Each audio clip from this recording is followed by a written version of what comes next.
Hi, Brian Stecker here today, and I want to talk about building muscle and burning fat for men and women over the age of 50. All right, guys, so before we hop into this video today, make sure you give this a video a like.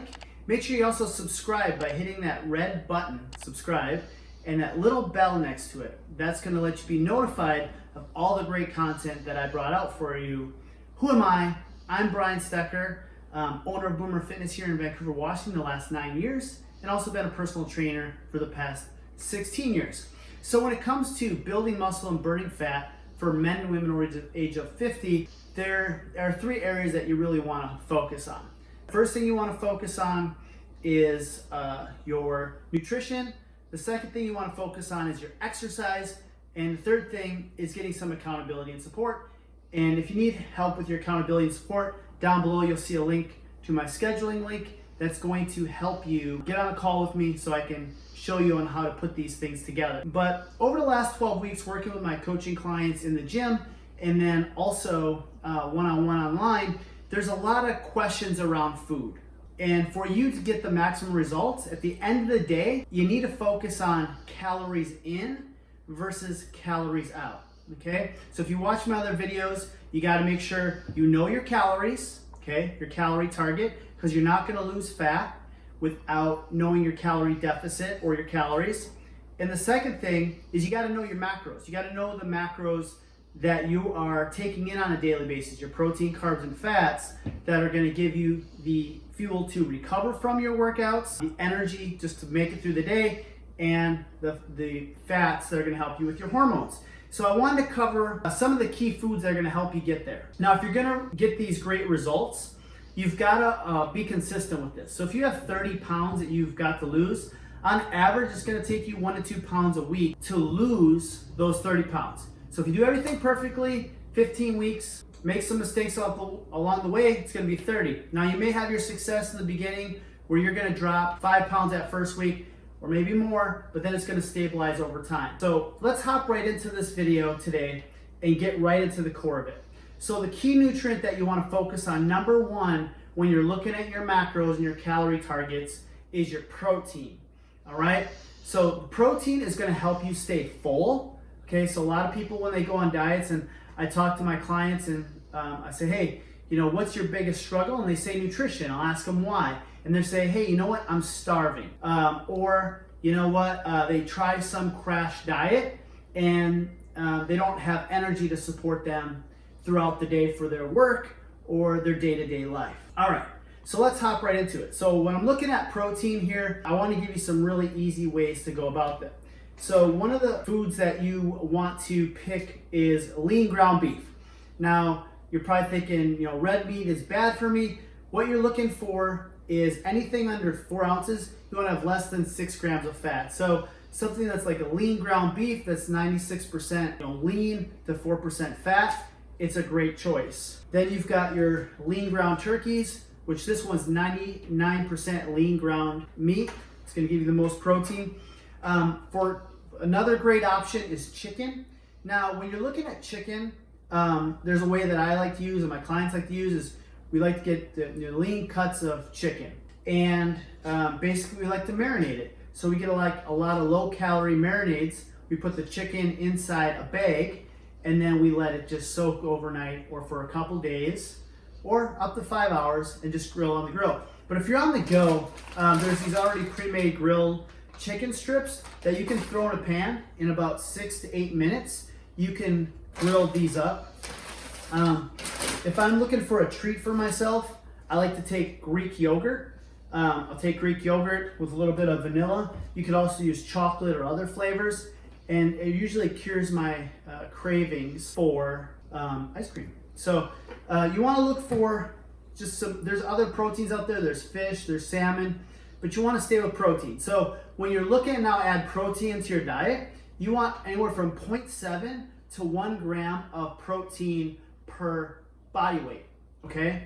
So if you're 180 pounds, you're gonna want anywhere, 180 pound male like myself, you're gonna want, 180 to 150 grams of protein, or you can shoot for 30% of your total daily caloric intake from protein. It's gonna help you recover from your workouts, It's going to help you stay full, and it's going to help you build muscle. And muscle is important for men and women over the ages of 50 because after the age of 30, you begin to lose 3% per year. Next thing that we're going to move right into is carbohydrates. And this is a group of macros that gets a really bad rap.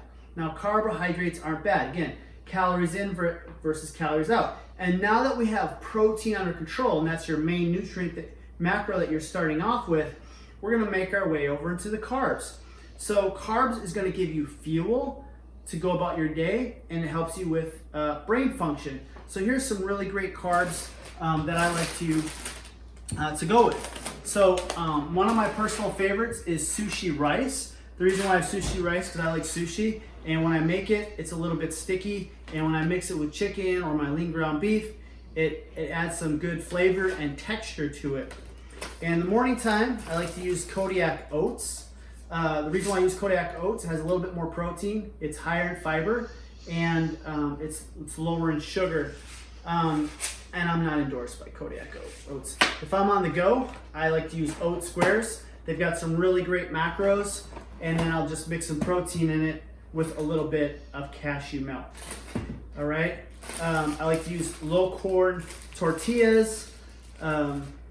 My wife's from Cuba, so we like to have our good Hispanic foods. So we have our tortillas. She's smiling behind the camera. All right. So then we have our sweet potatoes here.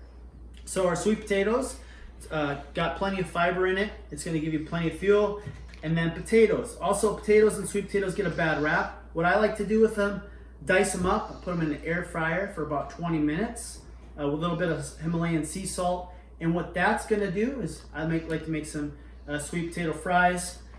Fruits, I go with blueberries, and I've got my array of other fruits over there. And then bread usually gets a bad rap, but I like to use Dave's Killer bread. It's got a lot more fiber and a lot more nutrients in it. So it keeps me full, gives me stable blood sugar all the way through. And then I usually keep my vegetables ready to go, like really quick. So like mini bell peppers I like to use, and then easy to use romaine lettuce. Okay, so those are your carbohydrates.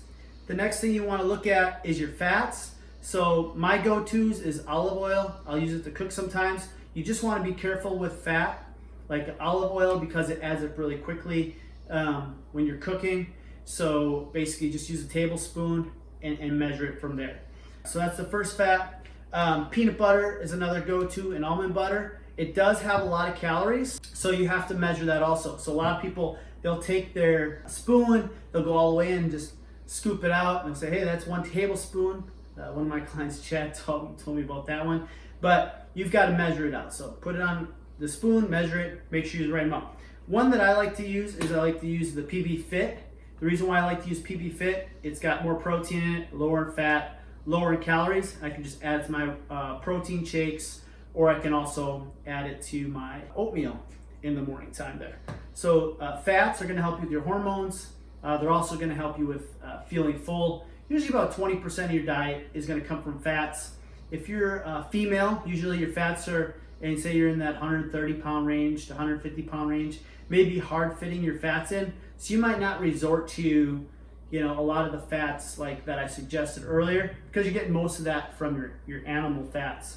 Now going into condiments, I forgot the cheese seeds. I can sprinkle those in my oatmeal once in a while over some Greek yogurt or my salads. That's got a good amount of fats. Now you like looking to season things. You've got Mrs. Dash, Montgomery salt, seasoning that I like to use, mustard, different sriracha sauces that I'll use, and then use this olive oil Pam spray, which doesn't have any calories also.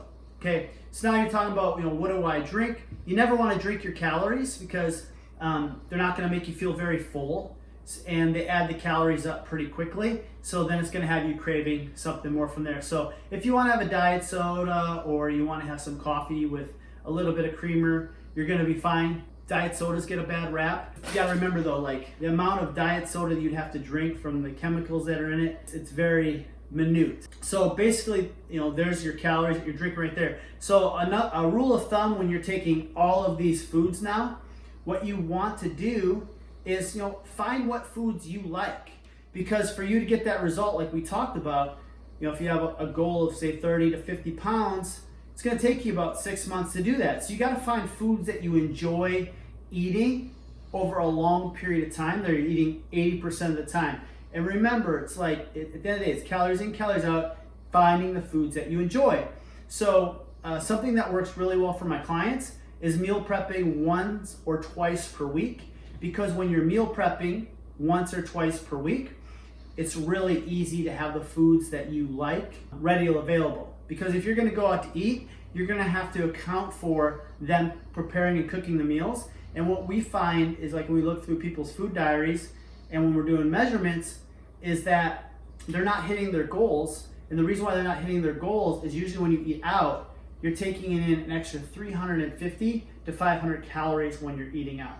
So what I would do, find the foods that you like here, make them a staple, because that's going to help you burn the fat, and it's going to help you have the best things going for your metabolism and to reach your goals long term. So let me know in the comment section down below which one of these suggestions or foods that you didn't know about that's going to help you out the best. If you want help putting this all together, we have a coaching program where we help you with your nutrition, we help you with your training, and we give you the accountability and support.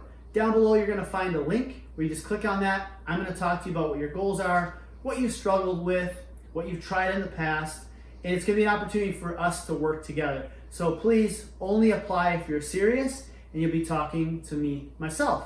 All right, you guys have a great day, and hit that like button.